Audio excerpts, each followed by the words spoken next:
This is Boris Havel, and you are watching the Break It Down show. Yeah, man, we get to do a lot of really cool things around here. I just got back from Vegas, and I mean, just like I just got, I pulled my gear out of my bag. That's why I'm a little bit late getting set up. And so I had Boris on the show, gosh, a while back, and we were talking about.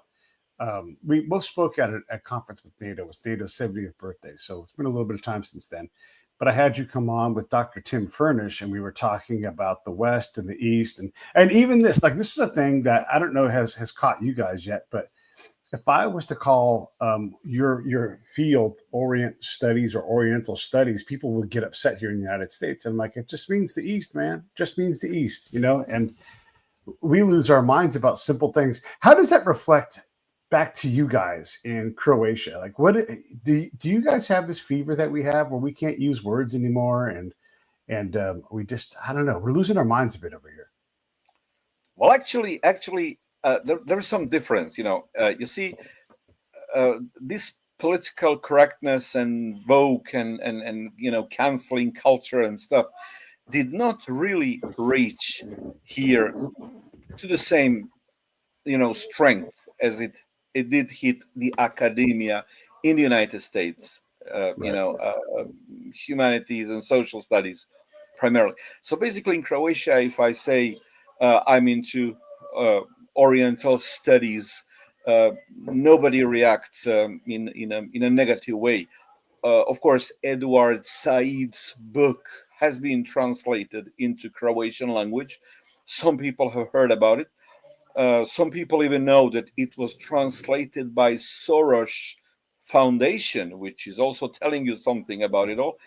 But generally, this cautiousness about what do you say, what can you say, what you cannot say, is really not so has really not been so present in Croatia as it has been over there. So it's really amazing, for me to actually conclude that at this point, or at least before Trump came to power over there, it appears to be more academic freedom within social studies in Croatia. It might not be throughout the Europe, but at least in East Europe, it was, including Croatia, more academic freedom, more freedom of expression, opinion, position, debate, discussion, disagreement than in the United States. I mean, I will not lose my job for expressing pro-Jewish, pro-Israeli, or pro-Western positions, for example. Yeah, interesting. Yeah, and here the folks who push the hardest on diversity do not want diversity of thought. They do not want diversity of political affiliation. And this is not an endorsement for a party here, but this is what happens. And so we've had people get fired from their tenured professor jobs at universities. And we've not done well at this. And so it turns out what's good for the goose is good for the gander, but not everything that's good for the gander is good for the goose. And we have a problem kicking our geese out. And especially in the social sciences, female dominated and very left leaning in their writing and their ideology. And this creates a problem with policy and all these other things, because you're not, it's not that women can't do academic research. Of course they can. But when we have one way, one mode, and all of the research builds on this, and this because you understand scientific method, but anybody watching, like, it's just three things you do when you do academic research. You add to the pile of work, or you challenge some of it and try to cut it out and pull it out, or you do something completely new. And if you're working on the same corpus and it all leans to the left, and it turns out like more and more and more it's wrong, how do you stop that machine from just growing and getting bigger and going further to the left? And it's very hard to control these things. And this is part of the sickness that we have. And it's causing us to, I think, very common to have people don't trust the media, the big media. They don't trust universities now. And we've seen the stuff with Hamas in Palestine in their fight against Israel, that they're willing to lie to us, even after we don't trust them. And this is all to say this, and we can go back to the academic part and Croatia part.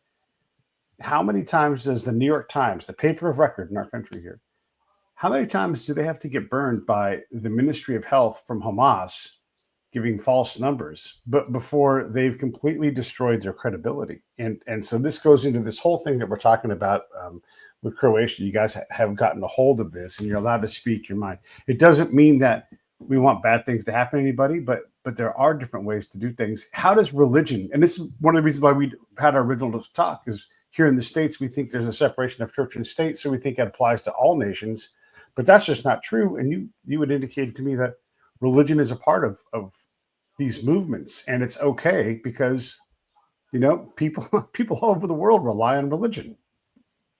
Yes. Well, I should tell you first that, you know, here in Croatia, like in Europe generally, like in the West generally, uh, social sciences do lean left, and you know they tend to lean left generally. But what we have here and what I find precious is this possibility and space to debate, you know, to argue for a different position, to argue for, you know, you can argue for conservative position in any matter, you know, freely generally. So Yeah. it's something that I think we still do not appreciate enough, especially as we see what's going on what was going on in the United States. So again, we have this left-leaning tendency within social sciences, but again, we, you know, 35 years ago we came out of communism, and people do not trust institutions. People do not easily trust anybody, not the government, not the media, not the academia. You have to earn their trust. And so I think the academia, to a great degree, has still managed to preserve to some degree trust in public eye, because there is this legitimate debate. It's there, it's present. When it Right. comes to media, however, you know, we also have this you know, what you call legacy media, which is tuned only into giving you one picture. And so basically, you know, young people do not even watch traditional mainstream media. They turn to social Right. networks and so on. But again, I think this you know, legacy of communism is that we do not trust whatever it is government serves you. Whoever is in the government, it doesn't matter, the left, the right. You know, people are cautious still, and of course, it has its good sides, its bad, but you know, generally, it should be recognized, and I like it. Yeah, that's great. You know, the more we can have these open conversations, and this is one of the things Yeah. that makes this kind of media here better. You know, you and I can talk across nations, countries, continents, oceans, and we're also not bound up by 7 minutes. You know, and that's a way, and it's great to have concise thought, but we really can dig in and explore things. And those that choose to hear different points of view can be informed by that, and moved or not, that you're at least hearing something different. We hear these. I often see here in America where you'll have storyline A point of view, storyline A point of view, and they don't agree at all, and they both can't be true because they're polar opposites. Like they cannot be in the same thing. And so I just throw the whole thing out because it's, you know, or when someone takes a clip from this show, for example, and they constitute it into something and they make it say something else. Here's what Pete was trying to say. No, no, no. I'm the expert on what Pete was trying to say. Maybe I made a mistake, and that's fine. But if you want to know what I'm trying to say, listen to my words, because I'm careful about the words I choose. And so I'm saying things on purpose based upon what I'm trying to convey. And we tend to not do that. We want to have it fast. We want to have it, you know, chewed up for us, so it's already halfway digested. And that, I don't think, is good to develop a sense of what really is going on, because we've convinced ourselves that terrorists who attacked Israel are somehow legit for having a state. It's Yeah. just like, it's crazy to me that we've gotten to this point. And when we Yeah. know that that's an information operation, please. That's definitely that's terrible. I should add, you know, we also do have this polarization here in Europe, and we also have it here in Croatia. And let me just, you know, tell you, Croatia, a small country, like 3.5 million people only, just Mm. east of Italy. So we are Mediterranean country, a very beautiful country. For all your viewers who've never been to Europe and in Croatia, this is a great place to visit, like a state with 1,200 islands on the warm sea, most of them not inhabited. It's a beautiful country. Now, there are two things from our history which made us into, to a great degree, different in understanding current events in the Middle East, in Israel, than, let's say, United States or Great Britain or France. Okay. Number one is that Croatia has been at war with the Turks for centuries. The Turks captured some Croatian lands in 1463. Mm. So we're talking about mid 15th century when first Croatian lands were captured. And the clash with Islam, with the Ottoman Empire, went on basically until late 19th century.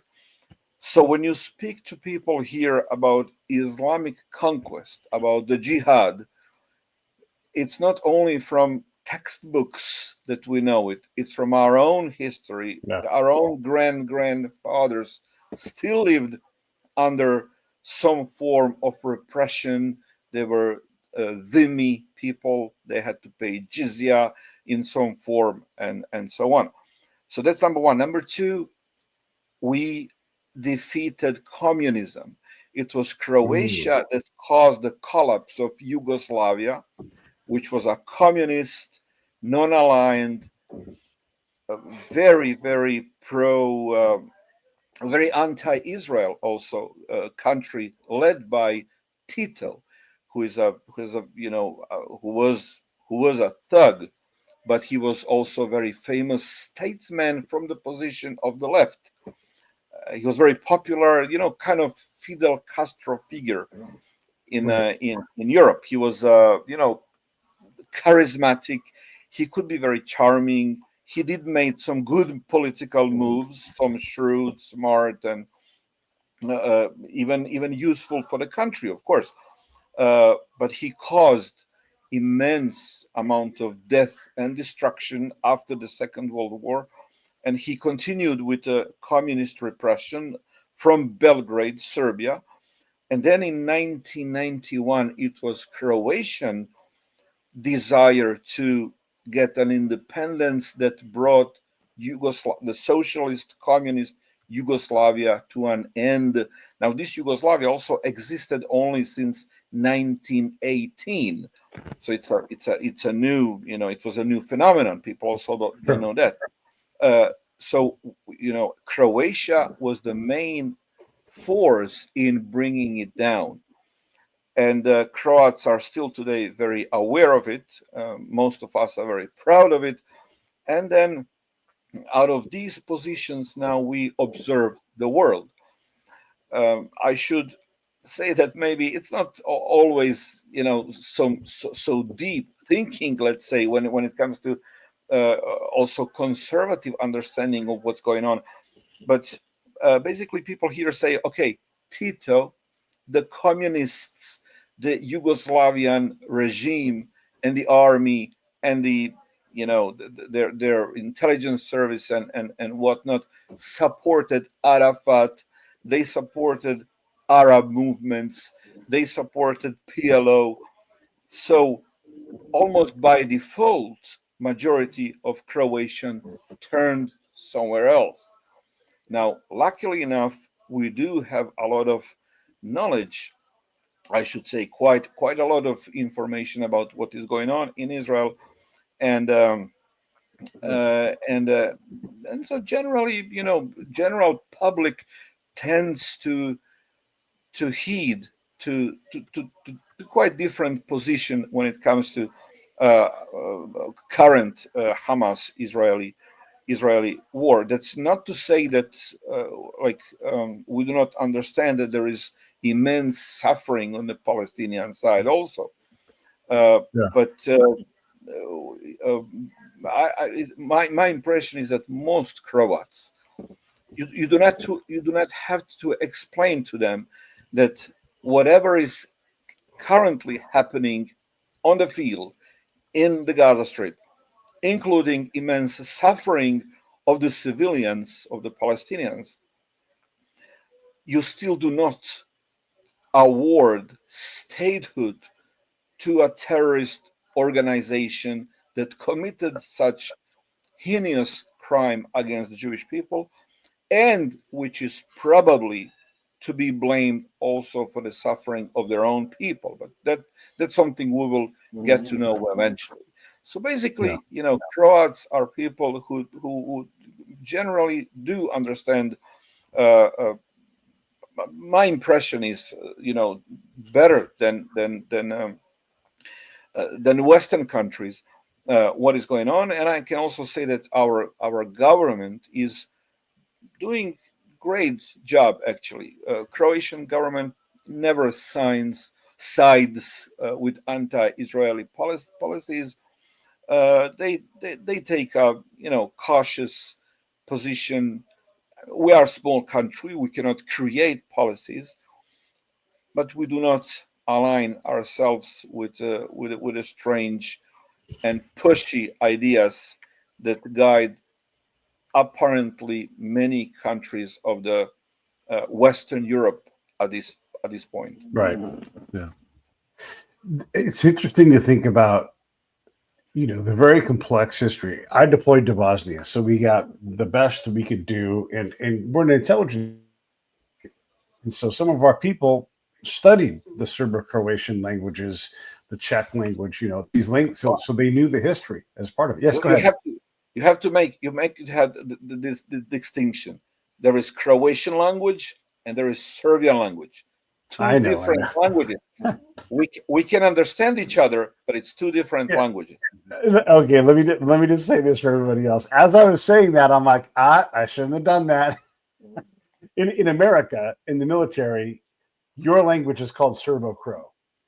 And that's just to make it easier. You're right. These are it's because it was called so by the Yugoslav communists. Right. So you may want to rethink that. It's in Croatia. It's on the verge of an insult. So no, and I'm sorry. I was like, no, man, you're forgiven. Yeah. Well, and that's why I started to go into Czech, and I was going to go to Poland, and I'm like, oh, it's too much. He's going to, So thanks for catching me, man. But yeah, so we learned this from the people that had learned the language and spent time, and some of them are so passionate about that region. But it's complex, and so just for everybody watching, the Yugoslavian state cracked into sub-states, Slovenia, a bunch of places, Montenegro, Kosovo. Now, there's another Kosovo right above Kosovo. So there's all this fracturing, and it's very, And I mean, if you look at the map of Croatia and Bosnia, Herzegovina, which is really kind of two places into one, and Serbia. So all of a sudden you understand that this is all intermixed, very much like Israel and Palestine as they try to sort themselves out. And I don't want to simplify this thing because your guys' history is as complicated as theirs is. And you went back 500 years. If we went back 1,000, it would just be more complicated. But when we look at that, how did you guys figure out the former Yugoslavian state at all? How did you guys figure out how to allow the other places to have a state? I mean, Palestine has walked away from negotiations over and over again with pens on the table to sign an accord, and they've walked away. How did you guys manage to put all this together? And with that said, ethnic cleansing, all kinds of atrocities happened along the way too. So it wasn't a gentle thing where Americans just came in and saved the day. No, this was a very hard and complicated thing. Well, look, we just celebrated 30 years of the end of our homeland war, just a month ago. And basically what happened in Croatia is that Croatia was attacked by Serbia and local Serbs that wanted to secede from Croatia. And the only way to stop that was military. Now, before Croatia managed to put an end to Greater Serbia project. Now, what is Greater Serbia project? It's an idea that beyond the current borders of Serbia, Serbia should encompass like 1/3 of Croatia, a half or more of Bosnia and Herzegovina, Montenegro, Macedonia, whatnot.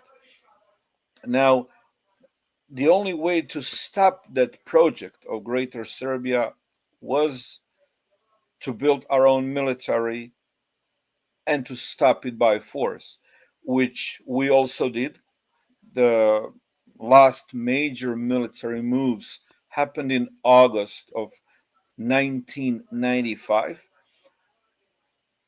and the rest of the country, which remained occupied, of Croatia, was actually reintegrated through peaceful negotiations in which American diplomats were also very important. And that it was also a UN mission which participated in it, making it the only successful UN peacemaking effort, because those parts of eastern Croatia which were occupied by Serbs were peacefully reintegrated 2 years later.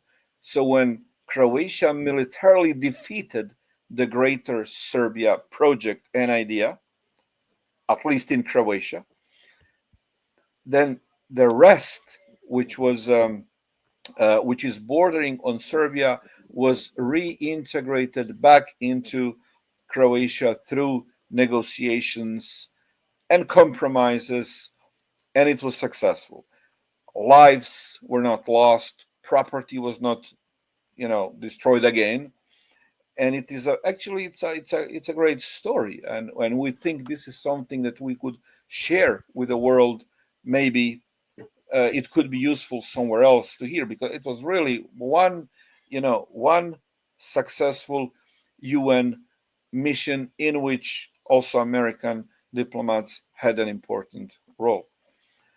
However, Yeah. Bosnia and Herzegovina is still unresolved place. I mean, Bosnia and Herzegovina is a place where you have three constitutive peoples.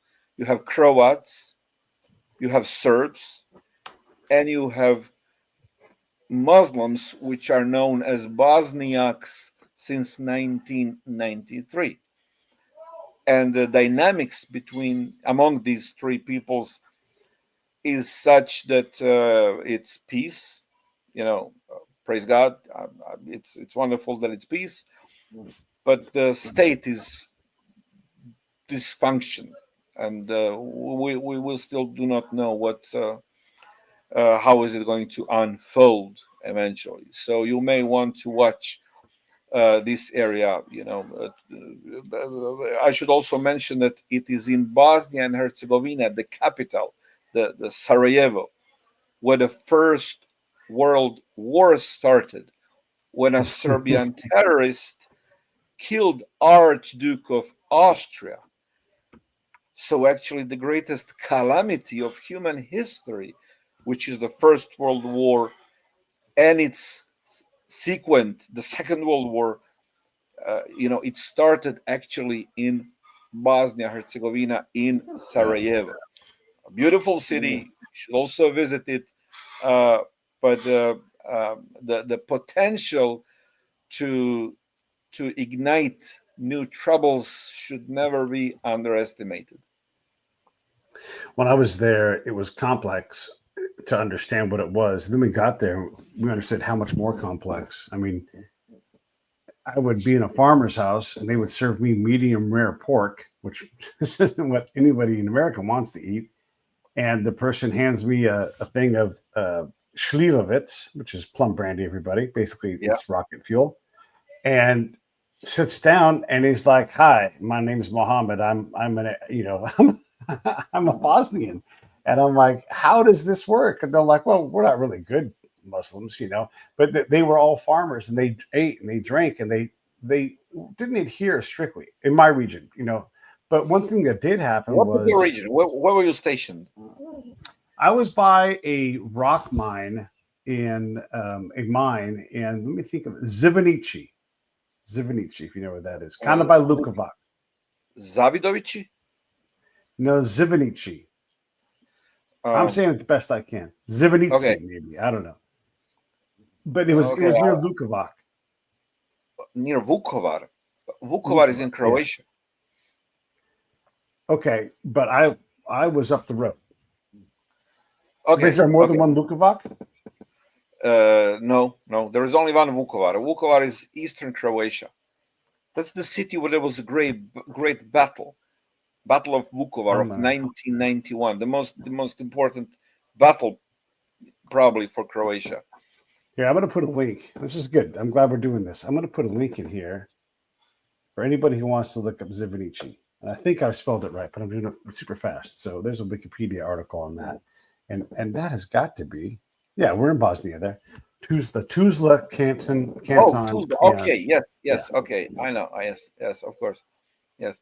Yeah. Well, as you mentioned, Bosnian Muslim population was really not into any kind of radical Islam at the beginning of the war of 1991, when Serbia attacked first Croatia and then Bosnia Herzegovina. Maybe some people say that Bosnian Muslims were the greatest victims of that war. Why? Because they didn't see it coming.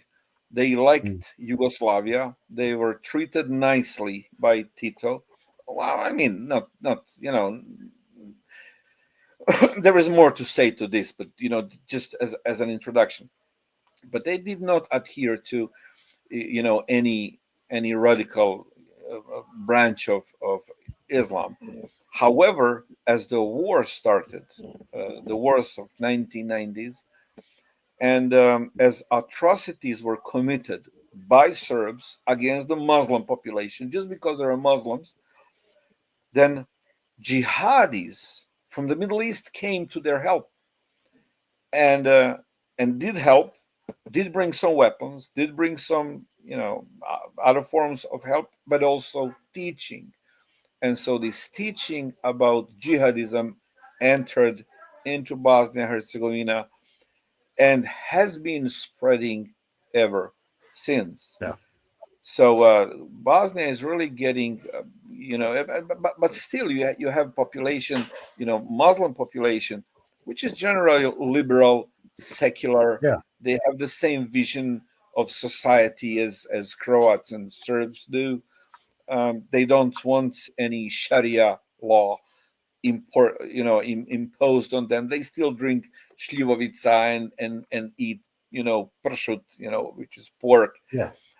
And then you have this part of the population which is trying to say, no, that's not our identity. You have to go back to the Islamic roots. Basically, what you have here is Muslim Brotherhood. Muslim Brotherhood is a like that. That's the main intellectual revolutionary organization, and Hamas is a Palestinian branch of the Muslim Brotherhood. And Muslim Brotherhood basically has two pillars on which they build their existence. One is rejection of Western values, and when we say Western values, you have liberalism, intellectualism, you have democracy, human rights, great values. But then you also have, in modern times, you have transgenderism, DEI, and all these strange things. So basically, Muslim Brotherhood said it's all to be rejected. Whatever are Western values, it's bad, you reject it. So that's number one. And number two is return to Islamic roots. And that's what we discussed a little bit in our previous discussion. Mm-hmm. Islamic roots, what are those? The sources, the texts, the Quran, the Hadith, the Sirah. Actually, Raymond Ibrahim, I don't know if you follow him, has some great series recently on YouTube about these texts and sources and what I mean and so on. So Muslim Brotherhood basically says to Muslims, also in Europe now, you reject Western values and you go back to your roots.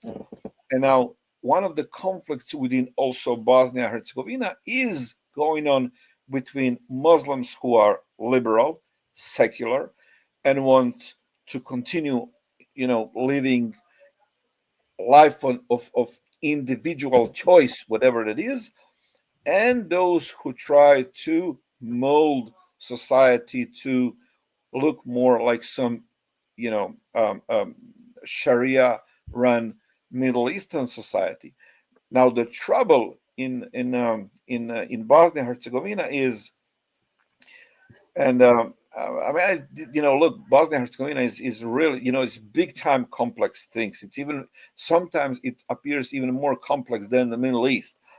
But the trouble is this: look, secular Muslims also have this feeling that they are exposed to political ambitions of Serbs and at time also of Croats, which is jeopardizing their identity and living space.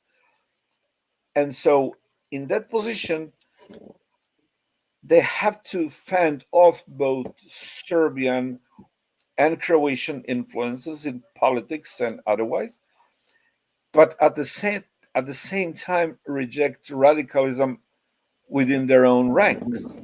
Yeah. And so it makes it very challenging, to live and go on. So there are many identities and challenges which you cannot dream about. Can I make it more complicated? So we just talked about what I affectionately call Jack Muslims, secular Muslims who drink and eat pork and all that stuff. And by the way, great prosciutto. You're right, wonderful. Ate all the time. But also because there's time and kids will do what kids do. It's like, no, I'm a Bosnian Croat or I'm a Bosnian Serb, but my son-in-law is a Croat. And like, what the hell is that? And so the intermarrying had already happened. And so, and I know you know this, but for folks watching, we would go through a valley where there were a bunch of homes. And let's say there was 50 homes in this valley, and it's beautiful. It's mountains, it's picturesque, except for every house that had the wrong kind of roof on it had been blown up and hollowed out. So there was nothing there. And so you could tell what neighborhood was left by the architecture of the homes. The homes were the Yes. same basic shape. But if you had a four-sider house or if you had like the roof. Yeah, right, exactly. If you had the two-side, right. So it was as simple as that to see. And oh my gosh, fresh graves everywhere. And then it was so confusing. And so like when I think about this in terms of Israel and Hamas, where we came across this orphanage. Of course, there's orphanages because there's a lot of dead people around, right? And someone blew up an orphanage in our area. Now, there were a number of these orphanage things, but this was the one in my area. And it was heartbreaking because they're tiny little graves and fresh dirt. And you're just like, oh my God, they killed all these kids. And we heard the Muslims did it to themselves. We heard that the Serbs had done it. And we heard that the Bosnians had done it. All from that community. And there's no resolving that. Whatever they believed was what they believed, and you weren't going to be able to say, no, everybody knows that was, whatever. And so it was hard to understand how all of the thinking in their heads was going on. And then, by the way, no idea at that time, this is in 96, no idea that the Muslim Brotherhood was there competing for people and indoctrinating them. And of course they are, right? Like, hey, here's this war-torn place. We can go and operate. We can help these people. There are people. And the seeds of this crazy brand of Islam are sown. And we had, I don't know about other teams, but our team, we had no idea. We didn't sniff it out. All we saw were people relieved to have relief, wanted to be good hosts when we showed up. We drank a bunch of beer. We talked about threat. We tried to find weapons, that kind of thing. Never once did we come across anything that looked like a dangerous Muslim. If anything, we saw the opposite. We just saw a bunch of farmers who wanted to get on with their lives. Well, there is a famous brigade, the 7th Muslim Brigade, which was composed of jihadis. And actually, we do know that they had connections with Al Qaeda. Apparently, at least two of Al Qaeda attackers had also passports of Bosnia, which was given to them by the Muslim government in Sarajevo. There are some claims that even Osama bin Laden had a Bosnian passport given to him by the Bosnian Muslim government in Sarajevo, led by Izet Begovic. And these connections between the official Muslim, Sarajevo is capital city, and uh, Muslims tend to present themselves, Bosnian Muslims, as being the autonomous nation of Bosnia and Herzegovina, which of course is not true. Both, Croats and Serbs and Muslims are indigenous in those lands. Now they tend to present themselves as the only ones, and for some reasons, the American administration traditionally bought that story, and they had great support from the U.S. Embassy in Sarajevo in suppressing information about jihadi connections and in strengthening the ideas which went politically primarily against Croats. Now, I have to know that Croats are uh, at this point only about maybe not more than 14% of Bosnia and Herzegovina's population. The rest is Serbs and Muslims. And so uh, Croats, and I also, I'm Croatian, but I come from Bosnia. I was born in Sarajevo. So we feel that we have been mistreated by the international community. And the reason is, it's quite simple, but a very it's not an easy one to express in public if you are diplomat. Now, of course, the West recognizes the danger of Islamic jihadi threat growing within Bosnia Herzegovina. And the main reason why the West never even thought about dividing Bosnia Herzegovina into three states, one for Serbs, one for Muslims, and one for Croats, is the fear that within that Muslim state, a source of jihadi threat now on European soil could appear. And the logic is, why would we police them?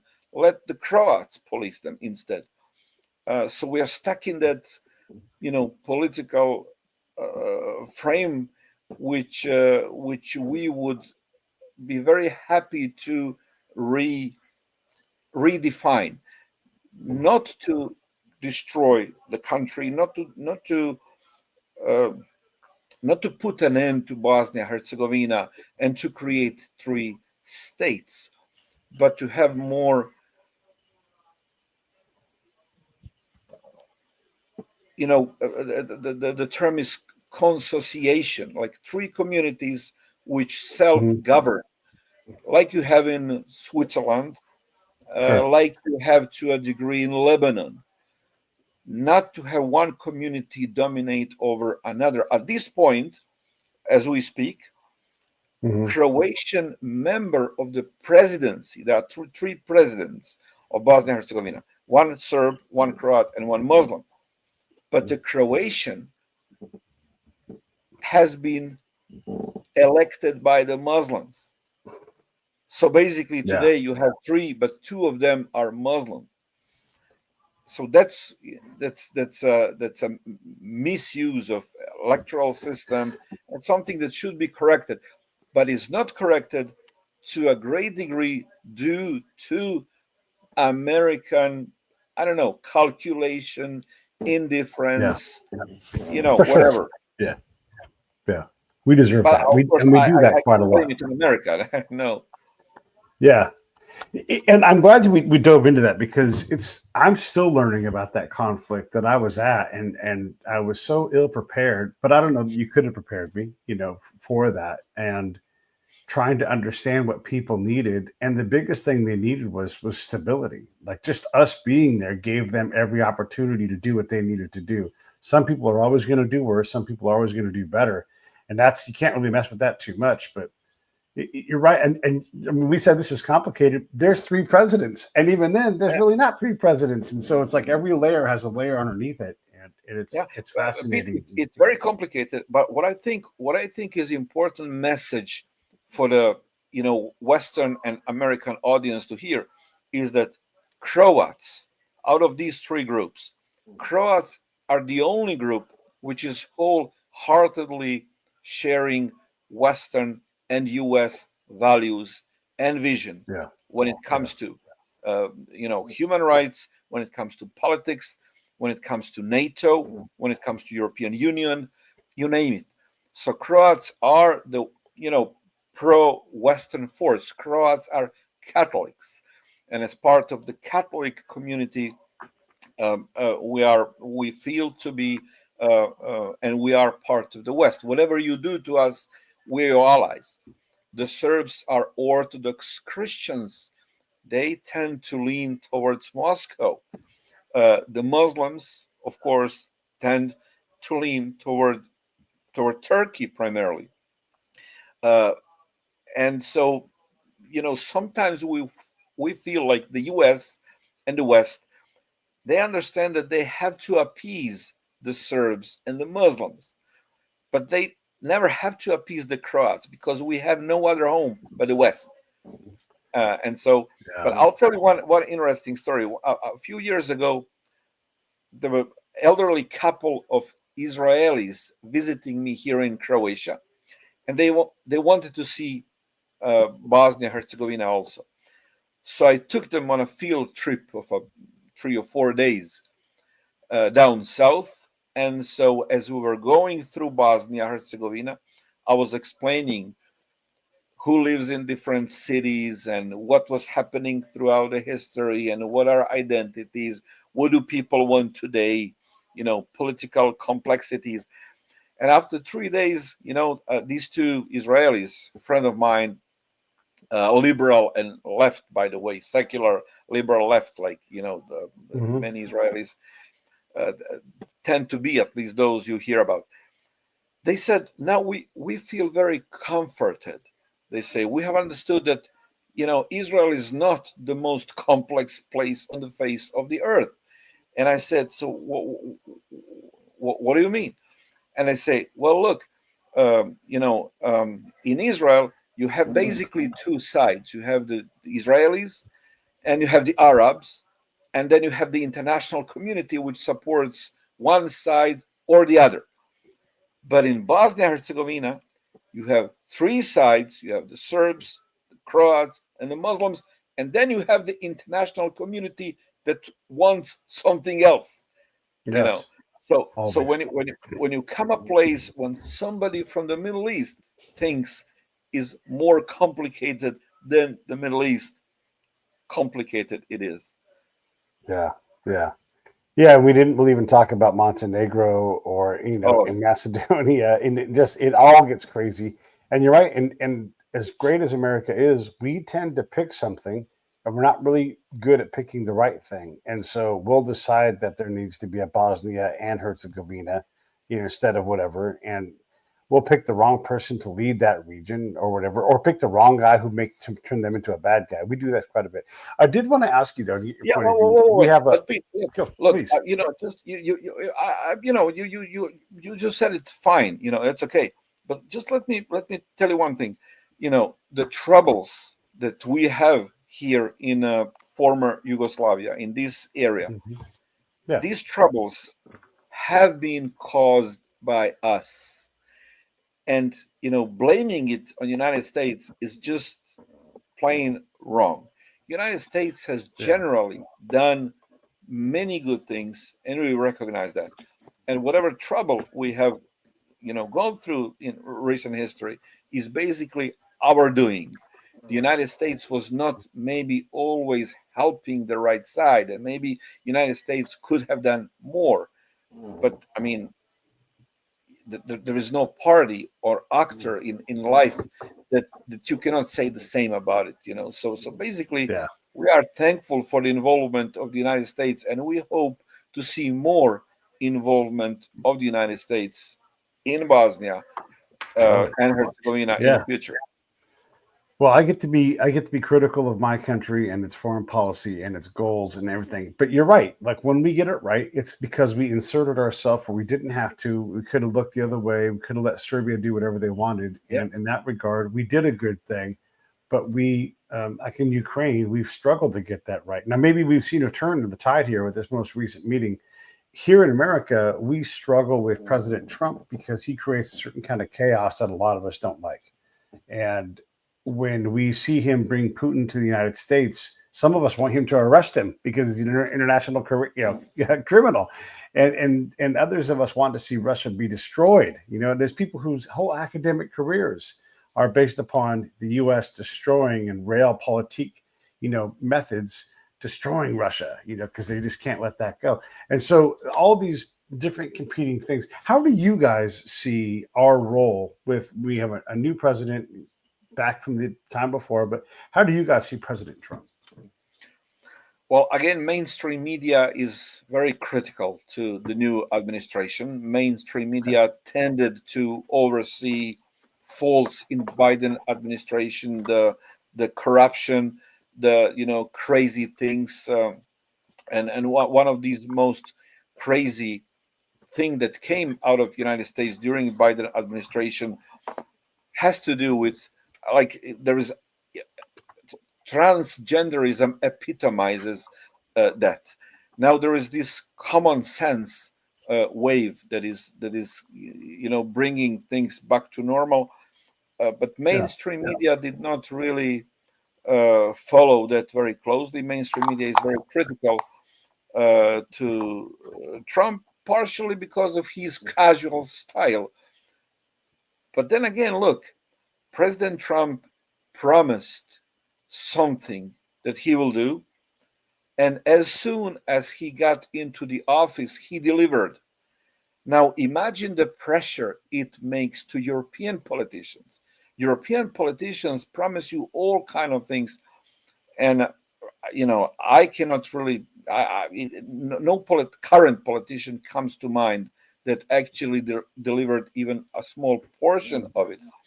Add to this that European Commission, that's like the strongest, the main body of European Union, which creates law, is not elected.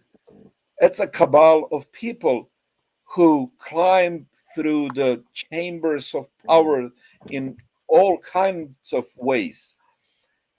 And so when they see the democracy in America actually functioning, president who promised what he will do from economy, making America first, securing the border, getting rid of uh, child mutilation, bringing back common sense in the academia, and he's actually pursuing all these things. Um, it's actually inspiring voters in Europe, and we said, look, we want the same. I also want a president or prime minister that will put Croatia first. I don't want a president or a prime minister that will work for Brussels, for European Union, for United Nations, you name it, United States. I don't care. I want somebody who will put Croatia first, and Hungarians want somebody who will put Hungary first. Germans, the French, the British. So this is a wave which I think is threatening a lot of politicians in Europe. Now, of course, there is this populist wave which is heterogeneous. There are good things in it, there are bad things. There is No. a legitimate concern about the national security and migration issues, which is threatening Europe even more than the United States. I mean, look, we had a wave of Middle Eastern Muslim young men flooding Western Europe after 2015. Many of those men are still coming, and not a few of them have some form of experience of participating in jihad. Like not a few of these refugees are real refugees. How are they real refugees? Their group lost a territory and they had to flee, but Right. they were part of a group which was a jihadi, well, let's say, I don't know, Shia movement, which was captured by a Sunni movement. Now they are in Europe. So there is a legitimate concern about who are these people, why are they coming to us, and why are they creating Europe, turning Europe into quite unsecure place. And of course, on the other hand, populism can bring some xenophobia and sentiments which you do not want in your home, and which are also opposed to Christian values, which Yeah. we like to invoke. So, generally, I could say that establishment is quite critical to Trump. Hmm. General population is far more inspired by Trump. Hmm. I could be wrong, Yeah, and interesting. we'll see in the future.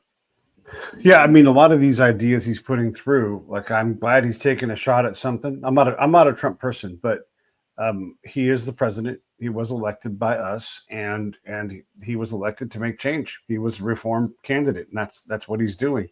And so you hope that this stuff works out. Today, right now, a lot of things seem good, but nothing's all good, and so there'll be some bad to come with this stuff. And I can appreciate that. But it's interesting to hear because we often hear internally here in the States that, oh, we're a laughing stock. And I'm like, I just don't think that you guys have a, because I've been around the world and I've been there for different presidents. And and this is just my perception from what I've talked to people.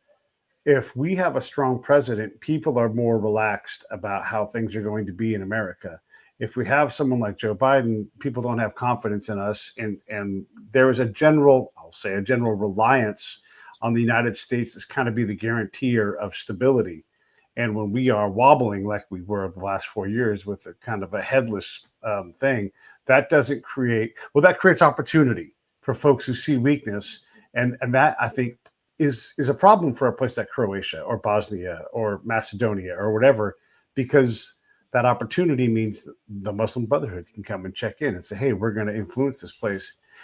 In You're right about the xenophobia thing, and we fear that so much that we allow a lot of crazy things that are also bad. And I often say that, San Francisco is like the heart of humanity here in the United States, but there's so much inhumanity in their humanitarian policies that they can't reliably improve the condition of the people they're trying to help. It's one thing to give needles and drugs on a program that gets people off of drugs.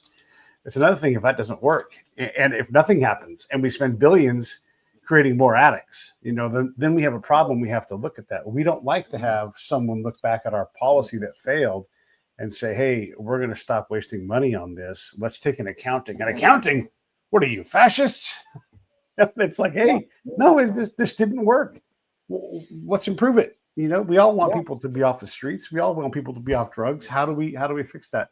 How do we get when another nation empties its prison and sends those people to our nation? There's a cost for that for Americans, right? And Absolutely. this is where some of this America First thing comes from.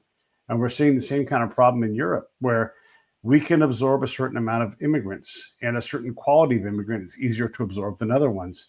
And if you just let things happen, it, like anything, it gets crazy. You can't just put parts on a car without thinking about where to go and tightening, the car won't work. And so we're doing the same thing with immigration. So you can be pro-immigration, but let's create a policy that allows that immigration to be absorbed. Exactly. Yeah. And if we need to Gotta be push legal. harder and go, we can do more, let's do more, but let's have a system, not just not have a system.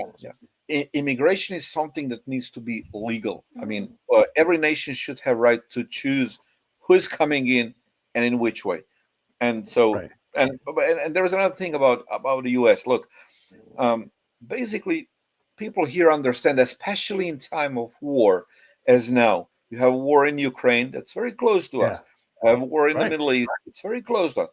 We understand somebody in the world has to be the strongest.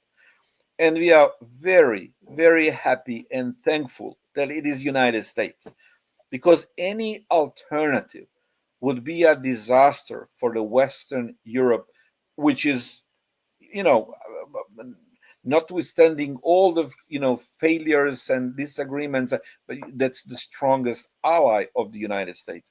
So any alternative, be it Russia, be it China, be it Iran and its proxies, would be a disaster. So we are very helpful.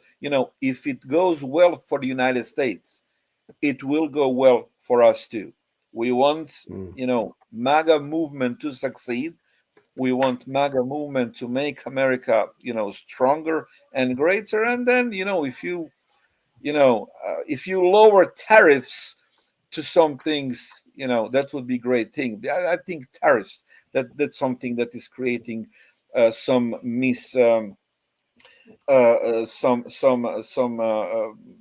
unhappiness among many Europeans. But again, everybody has to watch for their own uh, interest. So we Yeah. we are happy that U.S. is strong and getting stronger, and we do not expect it to be perfect. And whoever you elect as president, of course, we respect. And right now, I think you have chosen well, as you have this famous line from Indiana Jones. You have chosen wisely. Yeah. And right now, there's a bunch of people throwing oranges at the TV. Wow. But yeah, Look, they're yeah. I mean, the alternative, really, come on, Yeah. Well, yeah, yeah. I mean, yeah, again, I'm no fan of Donald Trump, but you know what? I love Scott Bessent as Secretary of Treasury. Holy cow, this guy is so impressive.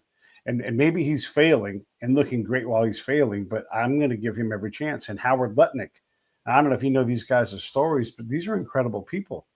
And they've done things, incredible things in the private sector. And now they're doing it for us. Oh my gosh. And you're right. When we do well, our market is so big and so powerful. If we're producing things, if we open more exchange, and this is what Donald Trump does, he's like, why don't us in Croatia just have deals? And let's Yes. open up the ability, and Croatia's like, yes, yes, please, yes, That we actually, Croatia is within the visa waiver program. So when I travel to United States, I don't need visa. So we are Right. very, the relationships are very good. What we still do miss is avoidance of double taxation. But I think Mm, our governments are working on this. yeah. So And the just guys doing that are Lutnick and Bessent. Those are the guys that are going to help you guys figure that out because they want yeah, you guys to do well. And this is yes, part of this Make America movement great again. It's like, no, we want the UK to have a great agreement with us so we can trade more and more yes, successfully, yeah. and Yeah, and by the way, this is one thing that is, generally, we think that the Trump will bring this. Trump, as we expected, and that's what he's doing in the Middle East, recognizes who his allies are, and he respects that, and he supports the allies. He's not trying to appease the enemies at the expense of the allies, as Biden did. So treat your allies and your friends as friends, and your yeah, enemies, those who threaten the United States, as enemies, as United States did recently in Iran. And that's something that boosts the credibility of the U.S. enormously. yeah. Yeah, and folks do forget about this, but it is not far from anywhere in Europe to somewhere else in Europe or Africa or Asia. It's all centrally located. So if you were to travel 1,000 U.S. miles, you're pretty dang close to Ukraine from where you're at, if not in Ukraine already. And the same thing to the south. If you were to try to go to Israel/Palestine, you could be there real fast. and it's just not that far. If we took a boat, maybe just as fast. It's crazy how close that is. And as you said, Sarajevo is where a big giant war with the sequel jumped off, and it was all right there, and it connected to the world in an instant. So seeing the progress that appears to have happened in the Ukraine and Russia war, I'll take it. I don't care if I don't like Donald Trump. I'd like to see that thing calm down before it gets crazy. Because if Yeah, Ukraine is focused on making things and Russia is focused on doing, making things, then great. But right now we're not quite there. So I hope that for the sake of humanity, we get this thing sorted out. And if Donald Trump is the solution, then I'll take that solution. absolutely. Yes, and you said correctly. You travel 1,000 miles, north or south, and there are conflicts. But Croatia is one of the most peaceful and safe countries, not only in Europe but in the world. But Yeah. by recent examination, the safest tourist city in Europe at this point is actually Dubrovnik, which is in Croatia. Oh, So the nice. safest city in Europe, in all Europe, the most safe place to visit if you're a tourist is Dubrovnik today.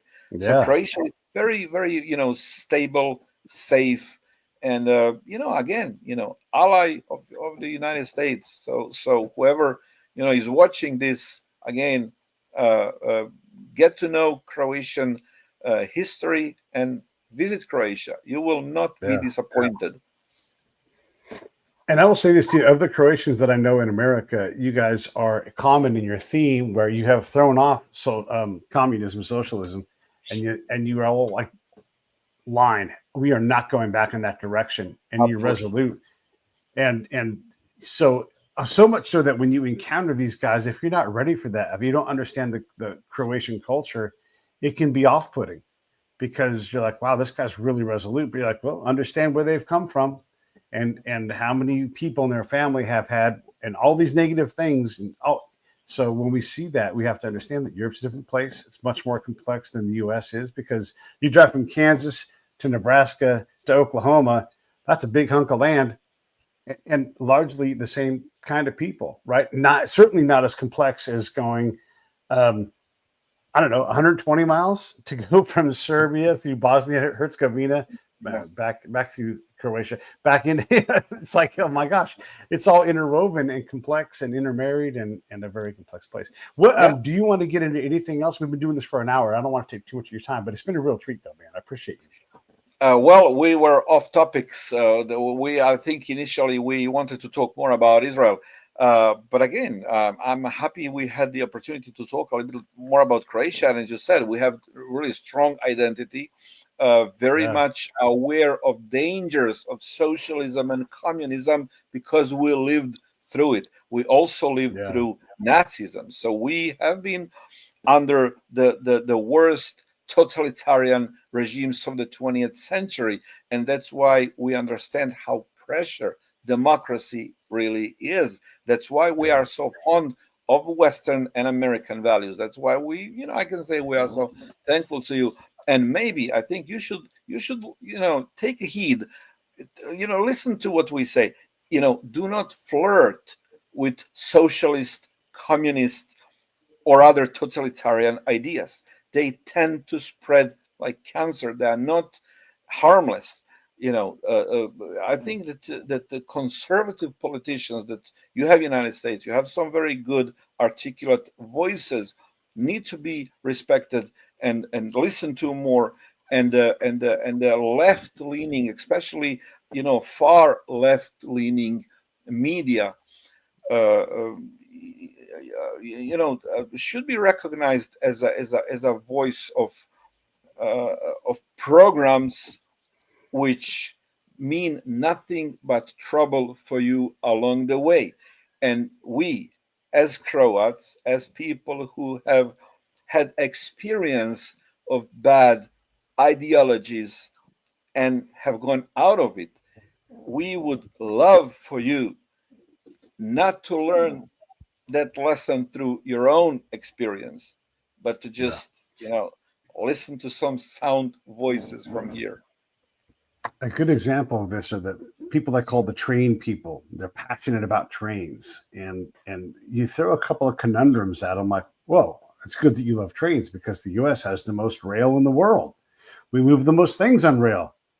Not good enough. They don't like that. Yeah. And then you say something like, if we're not going to build pipelines, best way to move oil, trains. They don't like that. You will put people on trains. You will move them fast. You will. Domination, domination.